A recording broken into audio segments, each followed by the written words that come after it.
Welcome to Minute of Change. On November 1st, 1950, the Korean War was in full swing. However, a new threat against the US Army was lurking in the skies over Korea. The Pentagon became concerned about a new fighter jet from the USSR that could outperform anything the US arsenal had, the infamous MiG-15. At the time, little was known about the MiG-15, and US pilots reported extraordinary flight performance, so the US wanted a fully operational jet to inspect. On April 27, 1953, the US Army's Psychological Warfare Branch commenced Operation Moolah.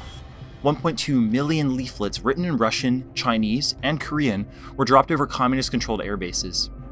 The leaflets detailed the reward of $100,000 to the first pilot to fly the new jet to a US-controlled airbase in return for political asylum.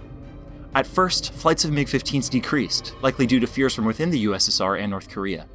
However, on September 21, 1953, Lieutenant No Kum-suk flew his MiG-15 to Kimpo Air Base in South Korea. He was granted asylum into the US. Upon inspection and flight testing of the aircraft, the US Army found that the MiG-15 was in reality technologically inferior to the US aircraft at the time.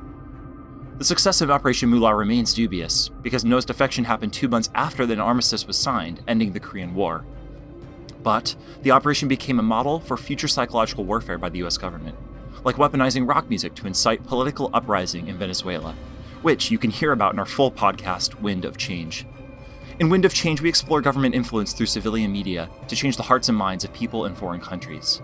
Stay tuned for more on Minute of Change.